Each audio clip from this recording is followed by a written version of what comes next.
What's up, y'all? It's LexMishima. Hope you all are doing well. Believe it or not, this is the 13th anniversary of when I started Melty Blood Chronicles. To be honest, I can't believe it's been this long. So I wanted to do some commentary on the first episode I made. But before that, I want to give a bit of a backstory of how it all began. It's summertime 2007. A friend of mine played a lot of random Japanese games. He had this Higurashi arena game, some called Glove on Fight. That was a fun game. But then there was one fighting game he showed me. It was called Intermission. If you don't know what that is, it's basically a fighting game engine which lets you make your own character or use characters from other fighting game franchises and just have them go at it, whether it be usual 1v1, 2v2, or 4v4. For example, you can have Ken from Street Fighter, Scorpion from Mortal Kombat, Kakarot, Kirby, Sora, Donald, Goofy, Ronald McDonald, Grimace, my personal favorite, BB Hood. But yeah, the character choices were endless. My friend, however, always picked this character named Seal. When I saw him play as her, she was basically just all over the place.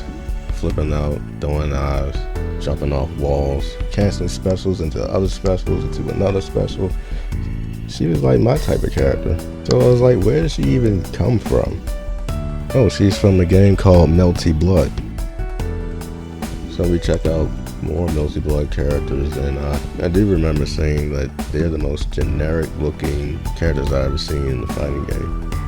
Then I find this character named Nanaya, and I thought he looked kind of cool. He had this smirk on his face, looked like he was a shit. I definitely thought he was more appealing than his counterpart, Tono. After playing around with Nanaya, he was pretty cool. I liked that he was able to teleport, have all these evasive moves, have the teleport command grab, and fake out people, just have mind games with him. And you know, with Mugen, a lot of those characters are mostly altered, so combo rosters are mostly endless. So after that, I looked up more stuff about the series and reading the lore, watching the anime, which was cool the first 5 minutes, but then after that, I don't know what happened. If you haven't read the manga for Tsukihime, I highly recommend you do that. To fast forward a bit, since I draw, I was always into animation, always wanted to learn how to do it. So I watched a lot of Newgrounds back then. Most of the sprite animations they had were usual Ryu versus Ken, the Sonic ones, along with a lot of random characters from other fighting games. There were a few that stood out to me. Akuma and Chameleon from Mortal Kombat fight, that was made by Proxy Side. That was one of the coolest MK versus Street Fighter animations I've seen, probably ever seen in a while. It was done pretty well. Y'all should check it out. If y'all know anything about Alphen Earthworm, he's the guy that did Super Mario Bros. Z. And that was basically set up like an anime with the Super Mario Brothers, Sonic, and characters from each universe. I enjoyed those. It's too bad he doesn't really do them anymore.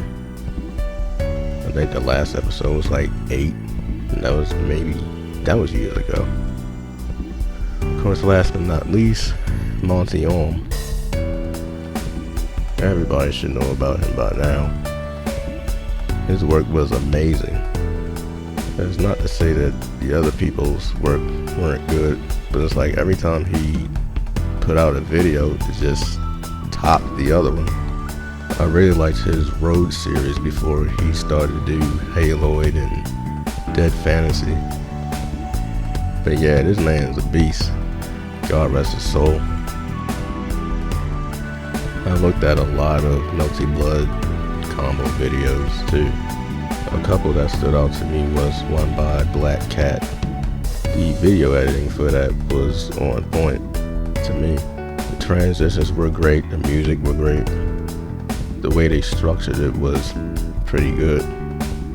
The second one, called Schemer, that one really stood out to me because the way they used sprites. For instance, when Kohaku did her slash, he paused that point and made a different transition for it. I'm pretty sure that part is just masked, but there was another part where they had 3 sprites during attacks, so that made me think that, hey, I can probably do that and make an animation. I was also curious if people even made a Melty Blood animation, and I couldn't find any until I was searching on this random Japanese website, probably looking for a Mugen character, and I found one. It was a flash animation, and the way they had it set up, it was pretty much an RPG. It had Shiki Tonho and his party fighting Neural Chaos. It was really cool. So that person only made 2 of them. I have no idea if they ever did more than that, since I've seen that like maybe 10, 15 years ago. But yeah, those creators kind of helped inspire me to do what I do now.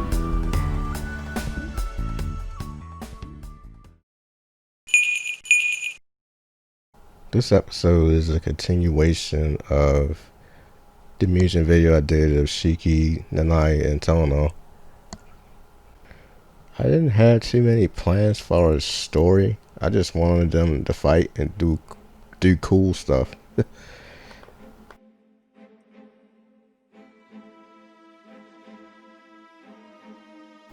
The good thing about Mugen is that it supplied a lot of the dialogue between characters, so I was able to use that in this video. And back then it was like hard to find this translations for it. If you didn't already know Japanese or find it laying around on the internet. I had to look high and low for some of these translations too. I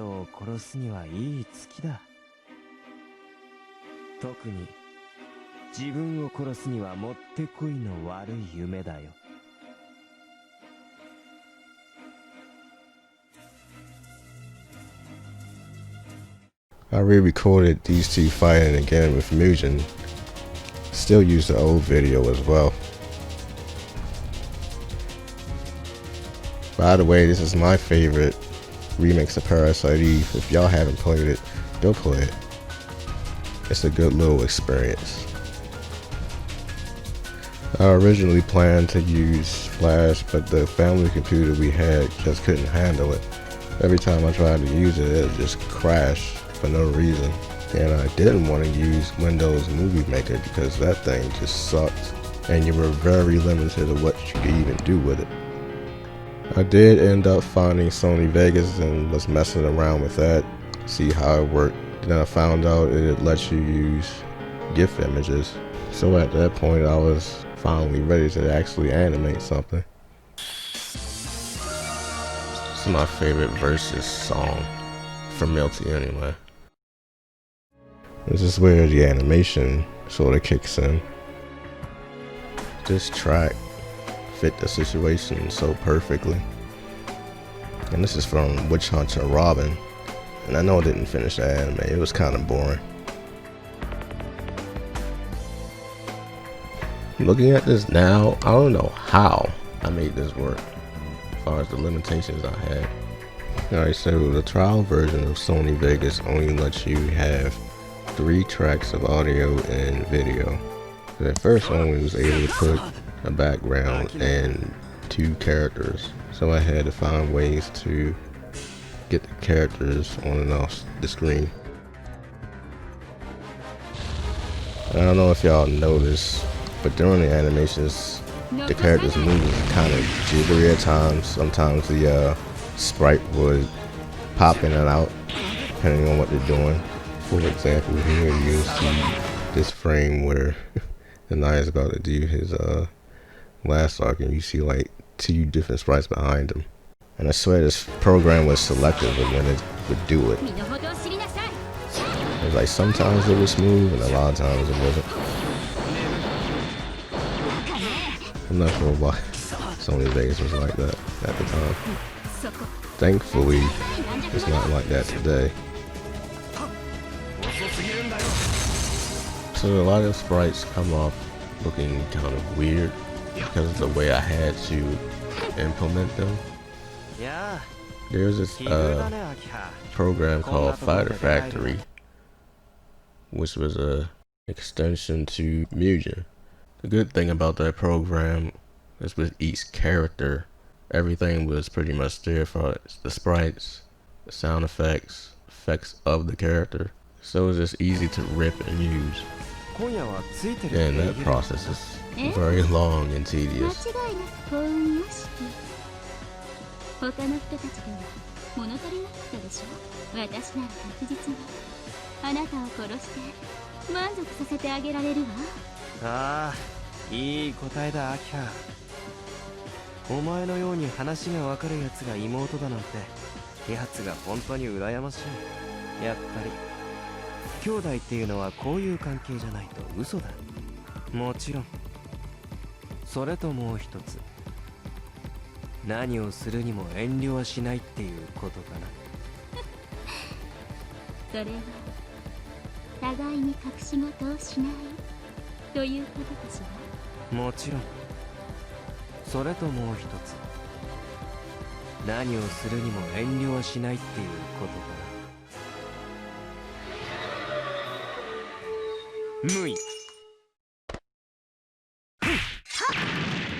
My girl Kohaku, she's one of my favorite characters too.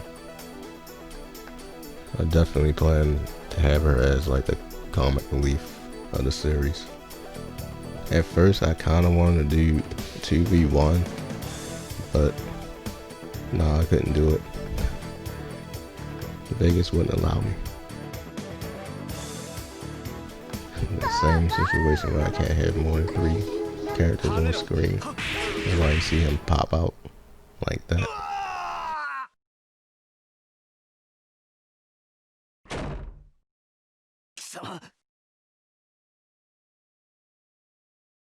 This scene was just to fill up time. So, you know, demonstrating he's fighting a bunch of Hizuis, mech Hizuis. I won't spend too much time on this scene, but this song is sick. I'm still gonna skip it. By the time I got to Sion, I was starting to get used to animating a bit better. As far as her interaction with Wildchild, I just kind of wanted her to fight something, even though she doesn't fight. They don't fight stuff like this in the game. So I just found a random Eddie Mugen character and just used it. I mean, he came out pretty good to me.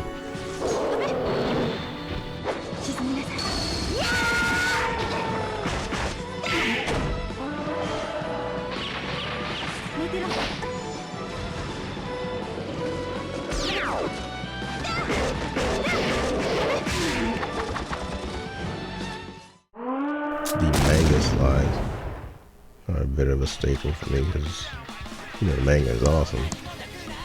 So why not use it to close things out? And the song I chose was from listening to a bunch of Hideki songs, and I felt like this one sort of fit, even though it's not like a traditional ending song, but it's more so to like get you hyped for the next one. And I know a lot of people wanted me to have that as a intro song, but it's not happening. But yeah, I thought this was pretty good for a first try. It was fun reminiscing about how I did this stuff. So it's still kind of surreal that I'm even doing this. You know, a lot of times it gets on my nerves. And certain situations where things don't work out, having to go back, replay the same scene like 80 times, make sure it's right. But yeah, it's really cool to do. Something I want to improve on and hopefully move on to 3D at some point. But that's enough out of me. How did you all come across Melty Blood or Tsukihime? How did you come across Melty Blood Chronicles? Let me know in the comments below. Until then, like, share, subscribe, ring that bell so you know the next video will drop. I'll see y'all next time. Peace.